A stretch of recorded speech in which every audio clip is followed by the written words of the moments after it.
The house sat alone against the backdrop of the Sangre de Cristo Mountains, its adobe walls the color of sun-baked clay. In winter, the wind carried the sound of distant chimes from somewhere unseen, and the high desert light cut the shadows sharply in two. This was the home Gene Hackman had chosen for his later years, a place where the noise of Hollywood could never find him, where only the rustle of juniper branches and the occasional call of a hawk disturbed the quiet. But on that particular February morning, the stillness felt different. It was the kind of silence that seemed to have weight, pressing against the windows, seeping under the door. Inside, the clocks ticked faintly, their rhythms unsynchronized, as if even time had lost its way in the rooms. Somewhere deep in the house, a phone sat in its cradle, its light blinking unanswered.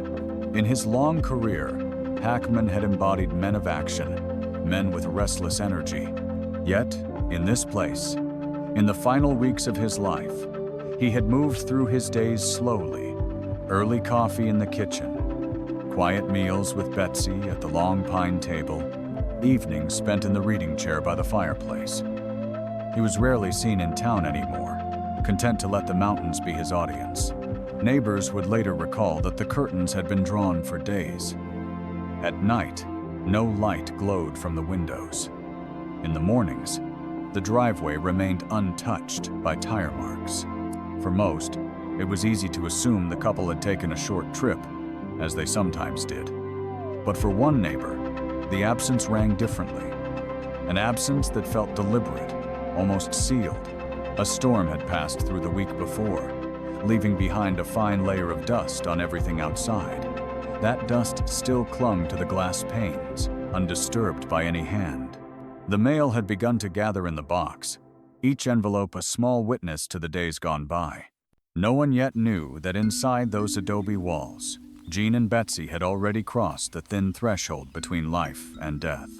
That their final chapter had played out not on a film set or in the public eye, but in the privacy of their own sanctuary, and that whatever had happened to them had left no obvious mark, no broken glass, no overturned furniture, no sign of intrusion. Only the eerie impression that the house itself had decided to hold its breath.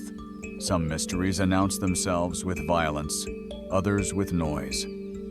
This one began with nothing at all, an absence so complete it became a presence, a void in the air, heavy and unmoving, like the moments before a curtain rises, when the audience knows something is about to happen, but has no idea what it will be.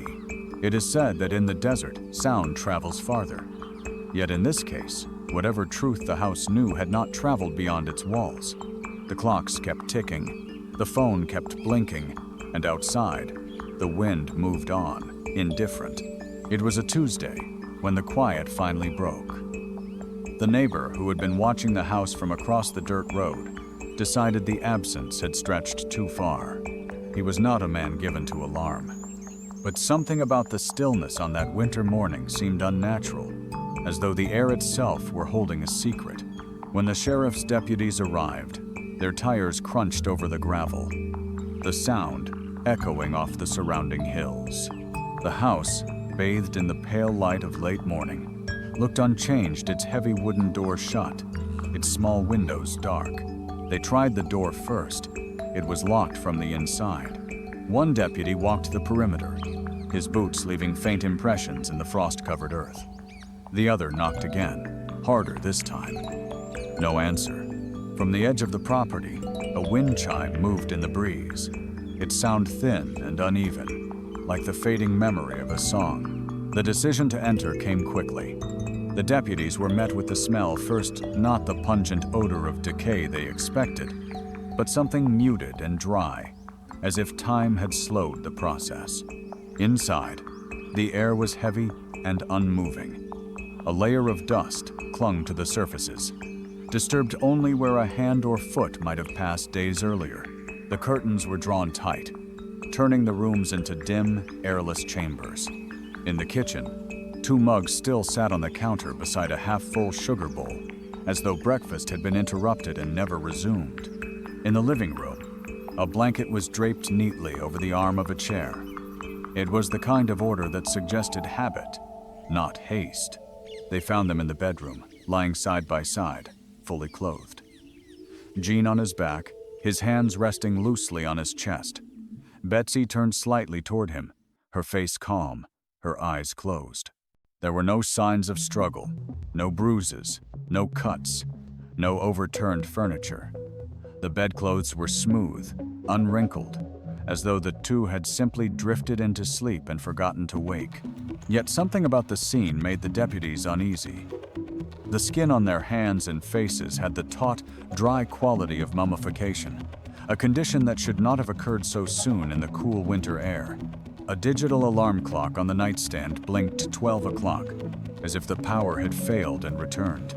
Beside it, a cordless phone, its message light blinking steadily, casting a faint red glow on the wall.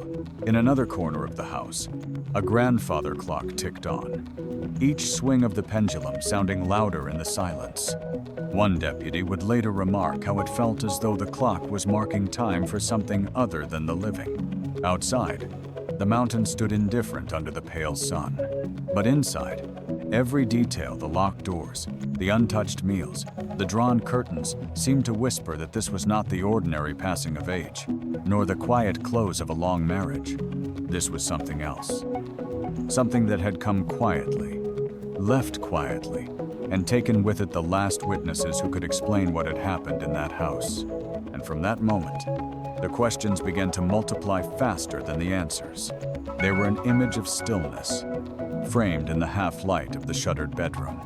Gene Hackman, two-time Academy Award winner, the granite presence of so many films lay as though simply resting between takes. His broad shoulders had not lost their shape, even in the softening of age.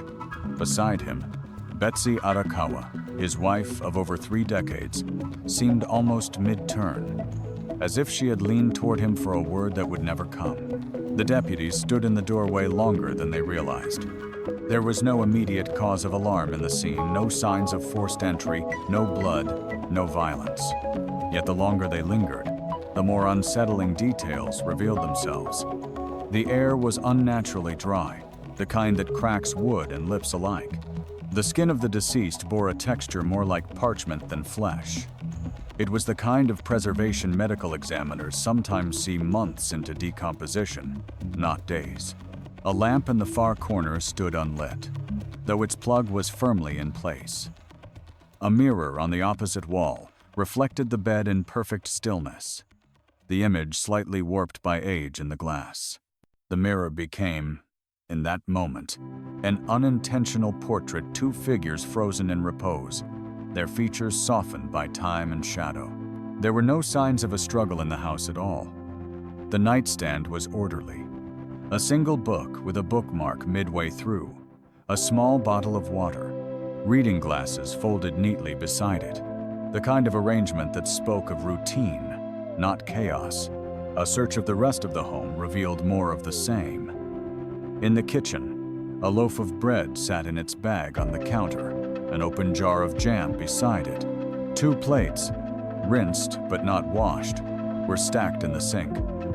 On the dining table, a single envelope addressed in a neat hand, unopened. The deputies moved through the rooms quietly, as though afraid to disturb something unseen. The preservation of the bodies was the detail that clung to them the way it suggested a strange manipulation of time within the house. In the dry climate of New Mexico, mummification can occur naturally, but only under certain conditions. Heat, airflow, the absence of moisture. Here, in the sealed stillness of winter, it felt wrong. Later, when the coroner's team arrived, they worked with the precision of habit, zipping each body into a black bag and carrying them down the narrow hallway. The sound of the zippers closing was the first sharp noise to break the house's silence, since the door had been forced open. In the driveway, the gurneys rolled toward the waiting van. The neighbor watched from across the road, his hands in his pockets. He had spoken to them just weeks before, Gene laughing at some small-town joke, Betsy offering cookies from a tin. He could not reconcile those warm memories with the sight of the black bags disappearing into the back of the van. Inside, the grandfather clock kept ticking.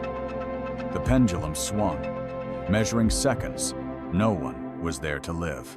In the weeks to come, investigators would cling to the physical facts.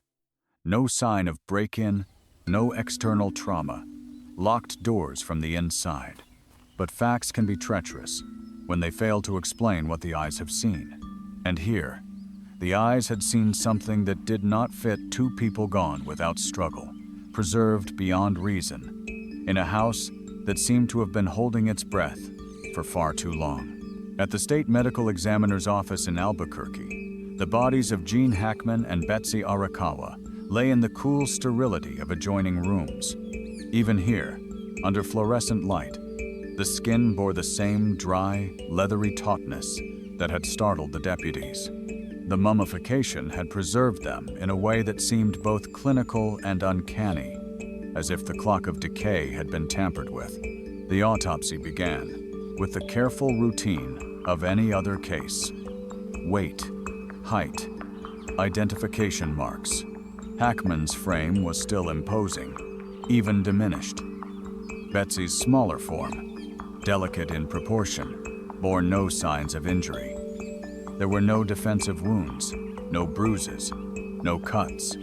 Their internal organs, though shrunken from dehydration, revealed no catastrophic failure, no massive heart attack, no stroke, no ruptured vessel. Toxicology would be the next hope for clarity. Blood, urine, and tissue samples were taken, though the dryness of the bodies made it harder to extract. It was here that the pathologists paused. Preservation like this is rare, without environmental factors, heat, airflow, low humidity.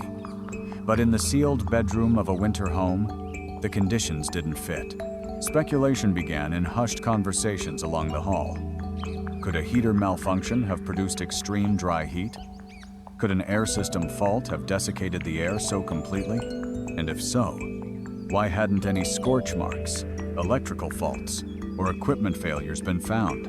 A more unsettling possibility whispered its way into the discussion, that they had been dead longer than anyone believed. Their absence unnoticed for weeks. But even that did not sit comfortably against the timeline neighbors. Had seen them only days before, and their kitchen still held fresh bread. When the toxicology report arrived weeks later, it only deepened the mystery.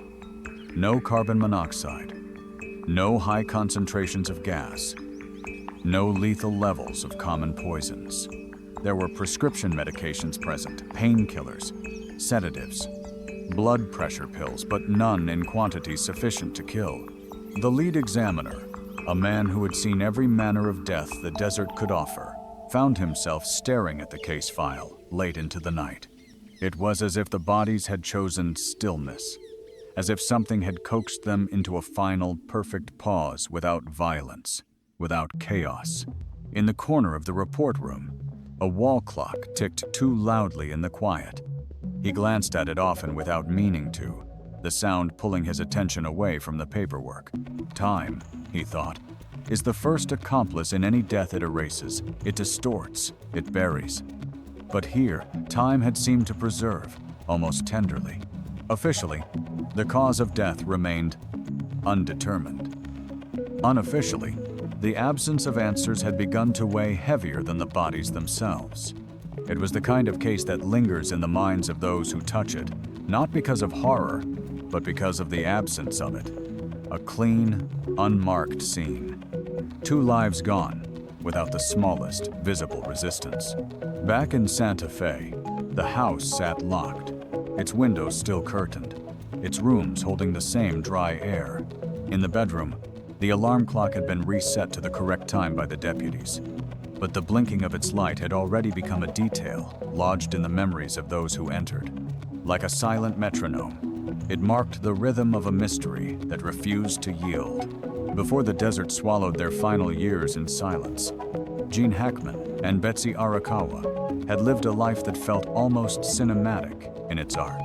They met in the mid-1982nd, when Hackman was still working at a pace that kept him moving from one coast to another, his name always lit on marquees. Betsy, a classically trained pianist, carried herself with the poise of someone used to quiet rooms and measured voices. They were an unlikely match in appearance. He, the weathered, broad-shouldered face of American cinema. She, petite, precise, and serene. But together, they found a rhythm that endured for decades. By the 1992nd, Hackman's career had nothing left to prove. 2 Oscars, 5 nominations, roles that had carved themselves into American memory. Popeye Doyle's relentless chase, Little Bill Daggett's cold-eyed authority, the weary gravitas of countless fathers, generals, and wanderers. Yet the applause had begun to feel like an echo. Betsy was the constant that didn't fade with the credits. In 2004, he walked away from acting entirely, telling the world he was finished. The decision was not made in bitterness, but in a quiet understanding that the best parts of his life no longer involved cameras. They settled in Santa Fe, then deeper into the northern New Mexico landscape, where the air was thin and the light carved the mountains into sharp relief. Life there moved slowly. They shopped at the same grocery store, drove the same quiet roads.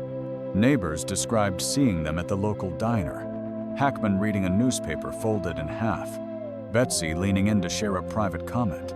There was no entourage, no performance, just a couple in their later years, sharing the rituals of small-town life.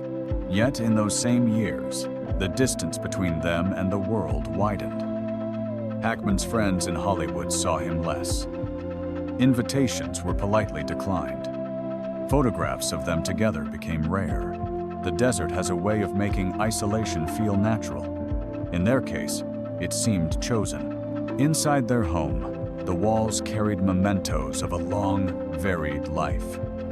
Film posters hung in a narrow hallway, their glass frames catching the light.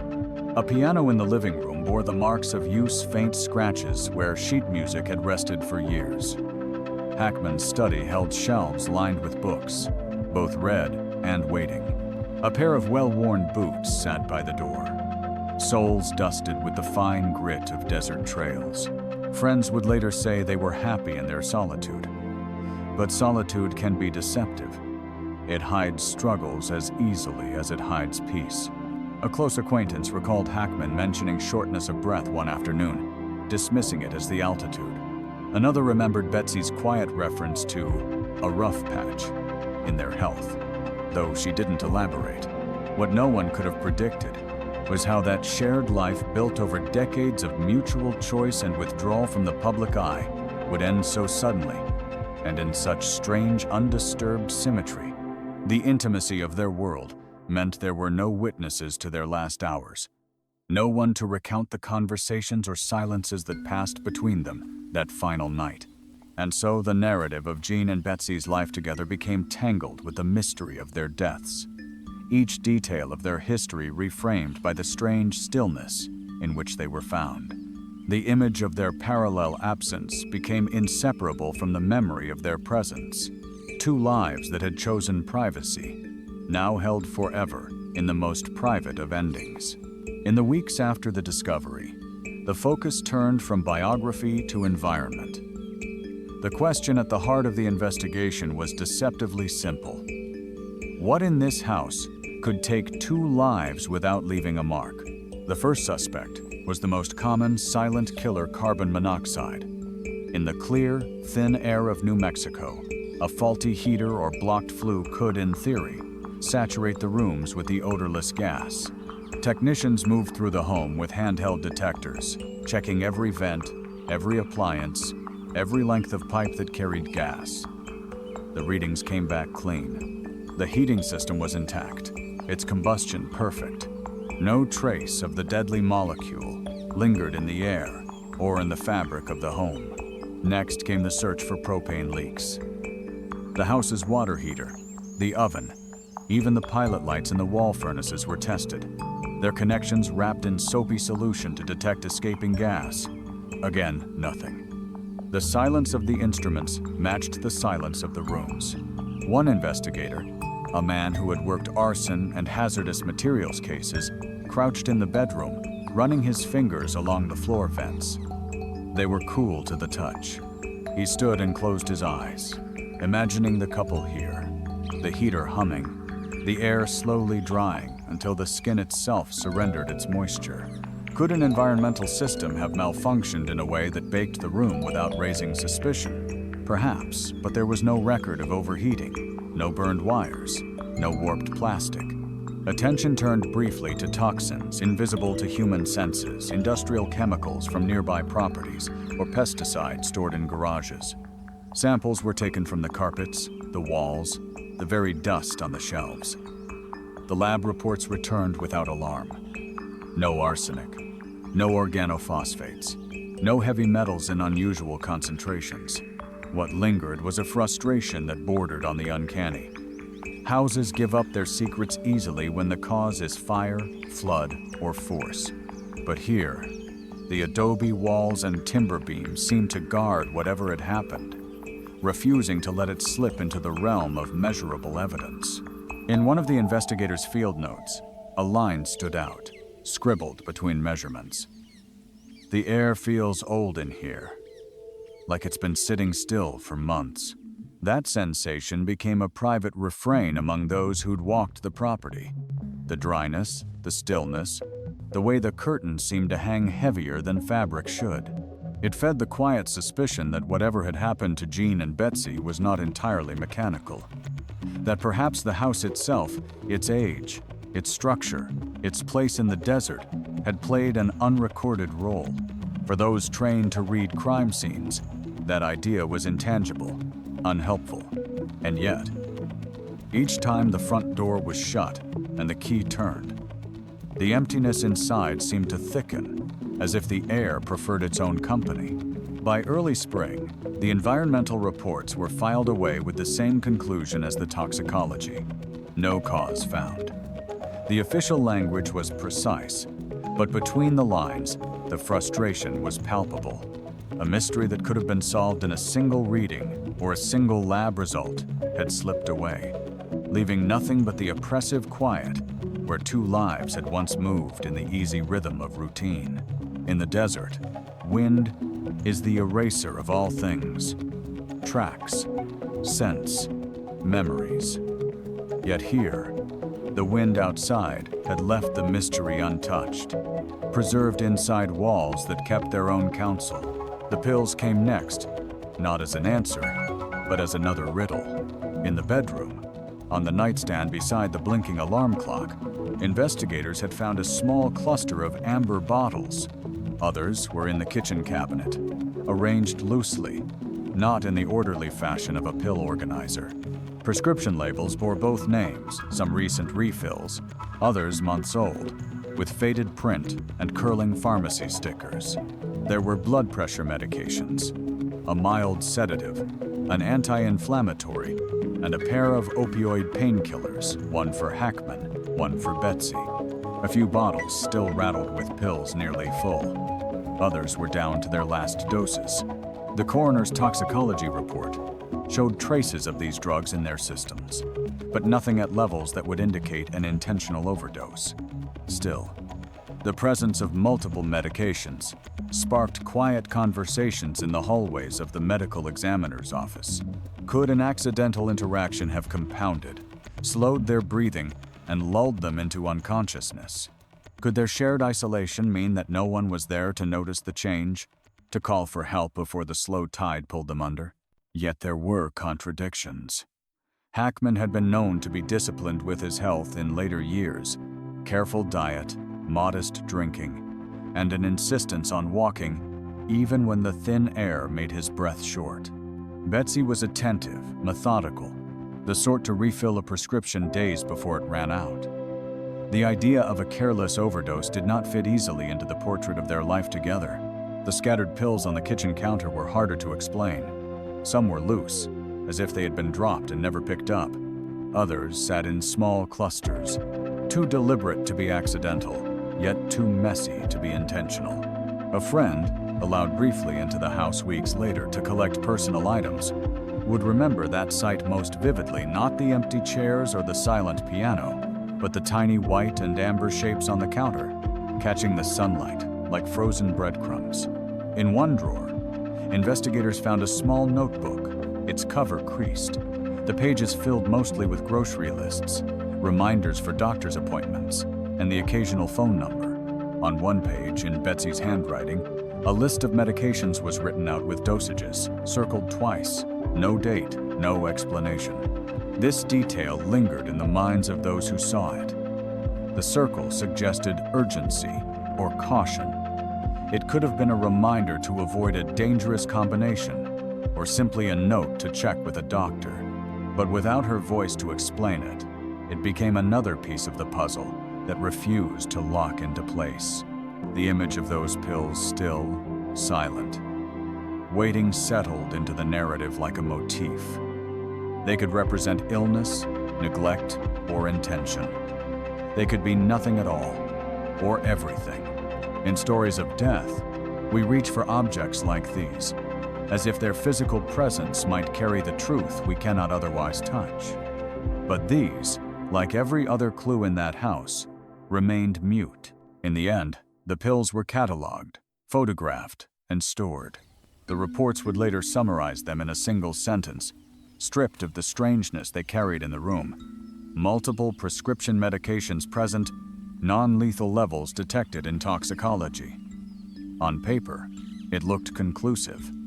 In memory, it was another unanswered question on a night that had left no witnesses. And so the investigation moved forward, not because a theory had been confirmed, but because the mystery was too deep to resolve in the clutter of bottles and labels. Outside, spring light began to creep longer into the evenings. But inside that house, the time of death still belonged to winter.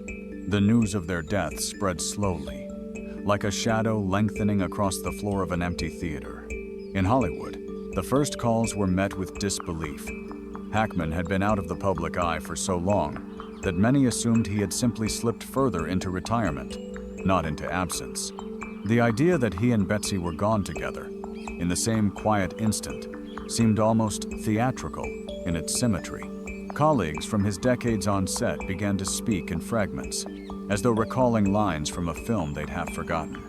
One remembered the way Hackman used to stand slightly apart from the crew during breaks, gazing toward the horizon with a stillness that seemed at odds with his on-screen intensity. Another recalled a dinner years ago, when he'd said, almost absently, "I think we all get smaller toward the end. Our circles, our voices, even our shadows. In the small orbit of Santa Fe, whispers were softer, but more persistent." The owner of the diner where they sometimes ate remembered a final visit just weeks before. Hackman had ordered coffee and a slice of pie. Betsy, soup and bread. They had eaten slowly, talking in low tones. Nothing seemed amiss, except, perhaps, the way they lingered after paying, as if reluctant to step back out into the cold. A former neighbor from their earlier years in town recalled a chance encounter at the post office. Hackman, polite but distant, asked about the weather forecast for the coming winter. He seemed preoccupied, she said. Not sad, just somewhere else in his mind. Then came the rumors, quiet, careful, never spoken too loudly. Some said Betsy had been ill, that Hackman had been caring for her quietly, keeping the details from all but their closest friends. Others claimed he'd been facing his own decline, and that they had agreed on some private course of action. There was no evidence to support any of it, only the human need to arrange the unknown into a shape we can live with. In the industry, where Hackman's absence had long been a kind of legend, his death ignited a wave of tributes. Fellow actors spoke of his precision, his intensity, his refusal to repeat himself. Directors remembered a man who could change the temperature of a scene with a single glance. Yet in all the eulogies there was an unspoken acknowledgement. For all his work in front of the camera, no one really knew the man who'd chosen to vanish into the high desert. It was here that the image of the locked house began to take on a different meaning. For the public, it became a symbol of the life Hackman had curated, private, controlled, insulated from the noise he'd once inhabited. But for those investigating, It was a lock that refused to yield, guarding not just the circumstances of their deaths, but the shape of their final days. Every phone call, every remembered conversation, every speculative whisper carried the same tension. The balance between the man the world knew and the man who had walked away from that world decades before. The first was immortal on screen. The second had chosen a life where even neighbors might go weeks without seeing him. And so, Hollywood mourned a man they admired but never fully understood, while in Santa Fe, the silence around the investigation only deepened. In both places, his absence felt the same wide, still, and impossible to fill. The press releases came in short, measured bursts, carefully worded statements that said just enough to acknowledge the public's questions without truly answering them. The Santa Fe County Sheriff's Office confirmed there was no sign of foul play. The medical examiner's office declared the cause of death undetermined. Toxicology reports were summarized in a few sterile sentences. For the wider world, this was the official end of the story. But for those who had stepped inside the house, who had seen the stillness firsthand, the official language felt like a veil, thin, deliberate, and immovable. The details that unsettled them most, the odd preservation of the bodies, the strange dryness of the air, the scattering of pills were either absent from the statements or reduced to footnotes that stripped away their strangeness. Reporters, sensing the limits of official cooperation, began circling in other ways. Calls to former co-stars, to neighbors, to anyone who might supply an anecdote or fragment that could be shaped into a narrative. But the story refused to give them the usual beats. No crime, no confession, no climactic reveal. What they found instead was a wall of quiet, one that extended beyond law enforcement to the people who had known Gene and Betsy best. Some of this silence was loyalty, perhaps. Some of it was the natural reluctance to speak of the dead in speculative tones. But there was also a subtler quality, a collective instinct to protect whatever private truth might lie behind those locked doors, as if revealing it would somehow diminish the way they had chosen to live. Even the physical evidence began to fade from public view. The coroner's files were sealed pending further review, a process that could stretch months or years. The home was placed under the care of their estate, its contents inventoried and removed.